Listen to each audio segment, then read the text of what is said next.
Chapter 38. The Bend in the Road. Marilla went to town the next day and returned in the evening. Anne had gone over to Orchard Slope with Diana and came back to find Marilla in the kitchen, sitting by the table with her head leaning on her hand. Something in her dejected attitude struck a chill to Anne's heart. She had never seen Marilla sit limply inert like that. "Are you very tired, Marilla?" "Yes. No. I don't know," said Marilla wearily, looking up.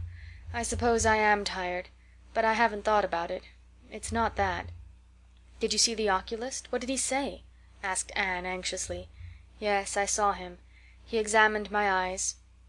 He says that if I give up all reading and sewing entirely, and any kind of work that strains the eyes, and if I'm careful not to cry, and if I wear the glasses he's given me, he thinks my eyes may not get any worse and my headaches will be cured. But if I don't, he says I'll certainly be stone blind in 6 months. Blind! Anne, just think of it." For a minute Anne, after her first quick exclamation of dismay, was silent. It seemed to her that she could not speak. Then she said bravely, but with a catch in her voice, "Marilla, don't think of it. You know he has given you hope. If you are careful you won't lose your sight altogether. And if his glasses cure your headaches it will be a great thing." "I don't call it much hope," said Marilla bitterly. "What am I to live for if I can't read or sew or do anything like that? I might as well be blind or dead. And as for crying, I can't help that when I get lonesome. But there, it's no good talking about it. If you'll get me a cup of tea I'll be thankful. I'm about done out. Don't say anything about this to anyone for a spell yet, anyway.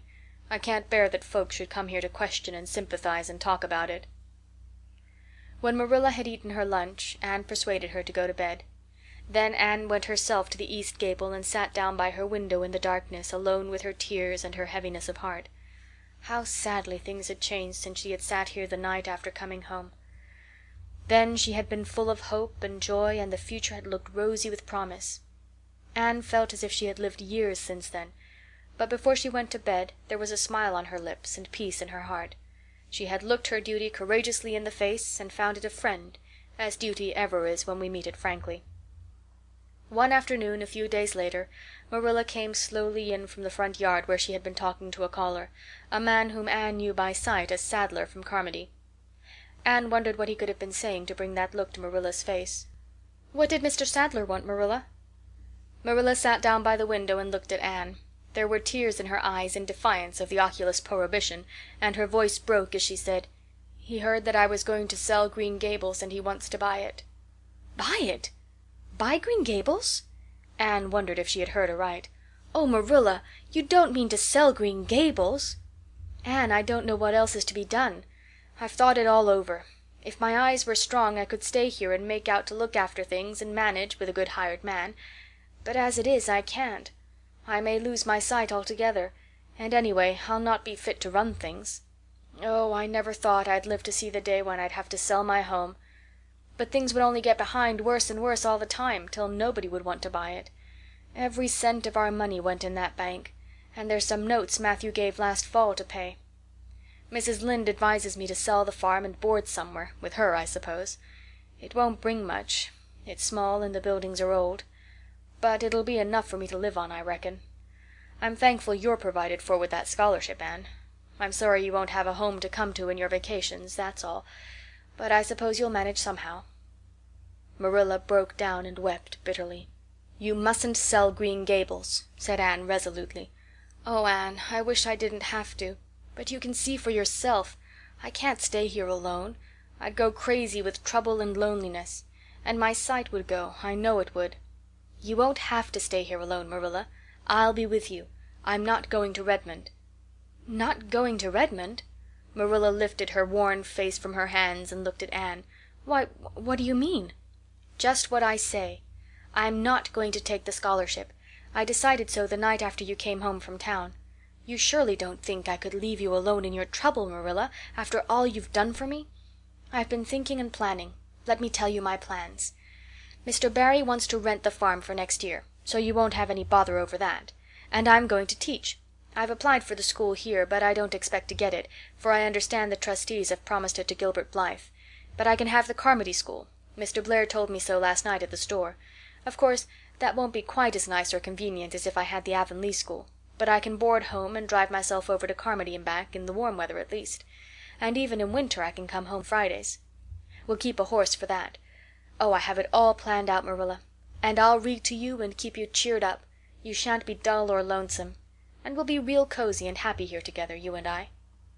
Marilla had listened like a woman in a dream. "Oh, Anne, I could get on real well if you were here, I know. But I can't let you sacrifice yourself so for me. It would be terrible." "Nonsense!" Anne laughed merrily. "There is no sacrifice. Nothing could be worse than giving up Green Gables. Nothing could hurt me more. We must keep the dear old place. My mind is quite made up, Marilla. I'm not going to Redmond, and I am going to stay here and teach. Don't you worry about me a bit." "But your ambitions and—" "I'm just as ambitious as ever, only I've changed the object of my ambitions. I'm going to be a good teacher, and I'm going to save your eyesight. Besides, I mean to study at home here and take a little college course all by myself. Oh, I've dozens of plans, Marilla. I've been thinking them out for a week. I shall give life here my best, and I believe it will give its best to me in return. When I left Queen's my future seemed to stretch out before me like a straight road. I thought I could see along it for many a milestone. Now there is a bend in it. I don't know what lies around the bend, but I'm going to believe that the best does. It has a fascination of its own, that bend, Marilla. I wonder how the road beyond it goes, what there is of green glory and soft checkered light and shadows, what new landscapes, what new beauties, what curves and hills and valleys further on. "I don't feel as if I ought to let you give it up," said Marilla, referring to the scholarship. "But you can't prevent me. I'm 16 and a half, obstinate as a mule, as Mrs. Lynde once told me," laughed Anne. "Oh, Marilla, don't you go pitying me. I don't like to be pitied, and there is no need for it. I'm heart glad over the very thought of staying at dear Green Gables. Nobody could love it as you and I do, so we must keep it." "You blessed girl," said Marilla, yielding. "I feel as if you'd given me new life. I guess I ought to stick out and make you go to college, but I know I can't, so I ain't gonna try. I'll make it up to you, though, Anne." When it became noised abroad in Avonlea that Anne Shirley had given up the idea of going to college and intended to stay home and teach, there was a good deal of discussion over it. Most of the good folks, not knowing about Marilla's eyes, thought she was foolish. Mrs. Allan did not. She told Anne so in approving words that brought tears of pleasure to the girl's eyes. Neither did good Mrs. Lynde. She came up one evening and found Anne and Marilla sitting at the front door in the warm, scented summer dusk. They liked to sit there when the twilight came down and the white moths flew about in the garden and the odor of mint filled the dewy air. Mrs. Rachel deposited her substantial person upon the stone bench by the door, behind which grew a row of tall pink and yellow hollyhocks, with a long breath of mingled weariness and relief. "I declare I'm getting glad to sit down. I've been on my feet all day, and 200 pounds is a good bit for 2 feet to carry round. It's a great blessing not to be fat, Marilla. I hope you appreciate it. Well, Anne, I hear you've given up your notion of going to college. I was real glad to hear it. You've got as much education now as a woman can be comfortable with. I don't believe in girls going to college with the men and cramming their heads full of Latin and Greek and all that nonsense." "But I'm going to study Latin and Greek just the same, Mrs. Lynde," said Anne, laughing. "I'm going to take my arts course right here at Green Gables and study everything that I would at college." Mrs. Lynde lifted her hands in holy horror. "Anne Shirley, you'll kill yourself." "Not a bit of it. I shall thrive on it. Oh, I'm not going to overdo things. As Josiah Allen's wife says, I shall be medium. But I'll have lots of spare time in the long winter evenings, and I've no vocation for fancy work. I'm going to teach over at Carmody, you know." "I don't know it. I guess you're going to teach right here in Avonlea. The trustees have decided to give you the school." "Mrs. Lynde!"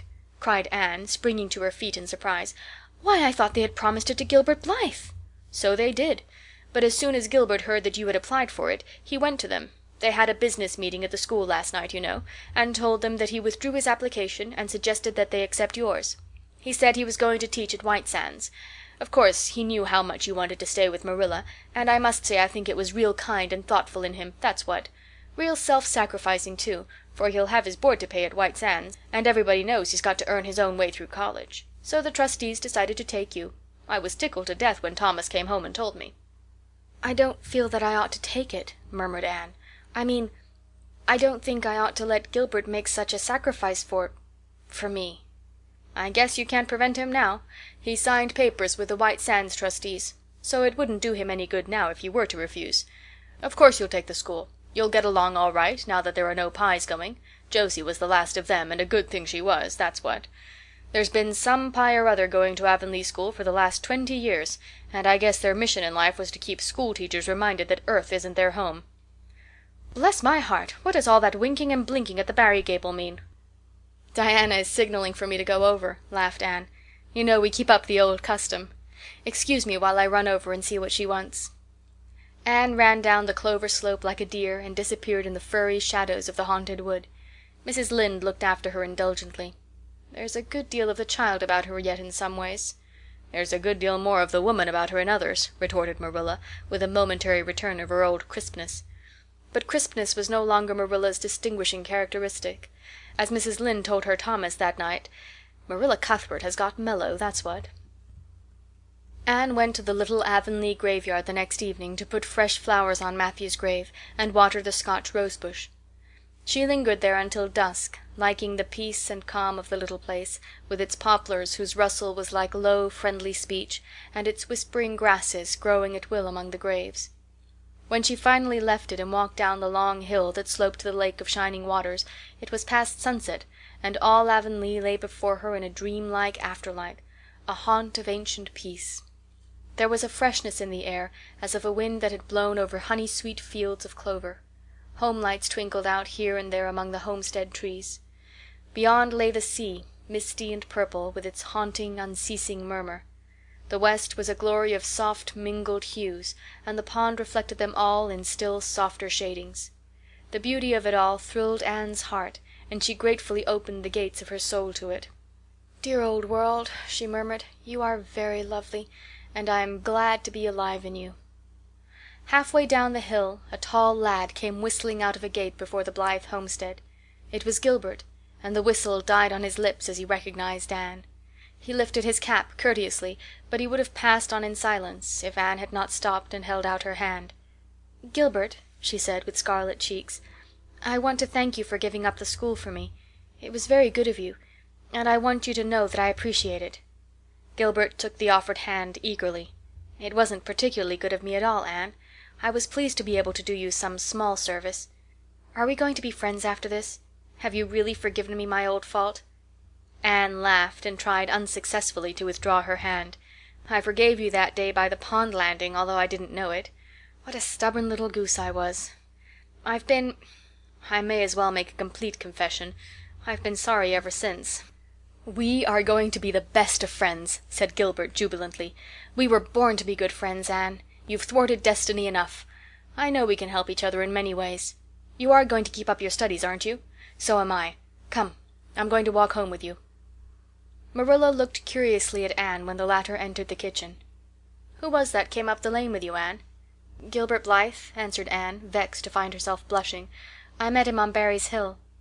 "I didn't think you and Gilbert were such good friends that you'd stand for half an hour at the gate talking to him," said Marilla with a dry smile. "We haven't been. We've been good enemies. But we have decided that it will be much more sensible to be good friends in the future." "Were we really there half an hour? It seemed just a few minutes. But you see, we have 5 years' lost conversations to catch up with, Marilla." Anne sat long at her window that night, companioned by a glad content. The wind purred softly in the cherry boughs, and the mint breaths came up to her. The stars twinkled over the pointed firs in the hollow, and Diana's light gleamed through the old gap. Anne's horizons had closed in since the night she had sat there after coming home from Queen's. But if the path set before her feet was to be narrow, she knew that flowers of quiet happiness would bloom along it. The joy of sincere work and worthy aspiration and congenial friendship were to be hers. Nothing could rob her of her birthright of fancy or her ideal world of dreams. And there was always the bend in the road. "God's in his heaven, all's right with the world," whispered Anne softly. End of chapter 38. End of Anne of Green Gables.